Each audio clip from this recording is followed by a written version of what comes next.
Hi teachers, in this video tutorial we're going to take a look at how to use the Google Meet link feature that Google Classroom has. So on the left hand side of your screen you'll see my Google Classroom for my Algebra 2 class. This is the teacher view, and on the right hand side you'll see a student view of that same class. When students want to join your class remotely, what you'll want them to do is to click on the Meet link that will appear in the header. Now, right now, this student can't see that link. And the reason for that is because on the teacher end, on the left-hand side, you can see that we have disabled that link. It is not visible to our students. So we need to make sure to change that setting so that students will be able to access the Meet for all of our classes every day. So let's go ahead and make that setting change. What you want to do is you want to click on the gear icon that will bring you into the settings. So let's go ahead and click on that gear icon. That will open up your settings. Under the general heading, you can scroll down, and the very last thing under that heading is Google Meet. There's one option under it and it says visible to students. You can see that on mine right now that option is off. We want to turn that on by clicking and save that option so that students will now be able to see that Google Meet link. So once you have turned that on, it will turn blue, and then you just have to make sure to save.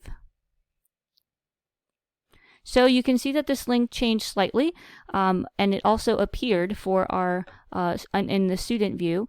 But you can see here now that you have a Google Meet icon. And again, you can see that in the student view, it refreshed, and now that Meet link is visible to our students. All right. One thing I do want to mention is that this link right here, first of all, they are identical. The teacher link and the student link are identical.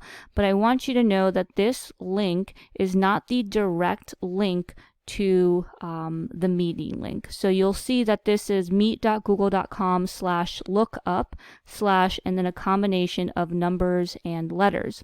If I click on that link, it'll take students and it'll take yourself to Google Meet, but you'll see that the link includes a code that is not the same as what we just saw in this meeting link. What's important to know is that every single day, Google Classroom will regenerate the meeting link for that day. So one thing that you don't want to do is you don't want to provide this link to your students and tell them that they can go there every single day, because this, after 24 hours, will expire and will no longer be the current Google meeting for your class. So you want to make sure that students are always going to your Google Classroom and just clicking on this link, and you want to make sure that you're doing the same thing, that you're always going to Google Classroom and clicking on this link so that both you and your students end up in the same Google Meet. So that's all there is to it. If you have any questions, as always, please let me know and I'd be happy to help.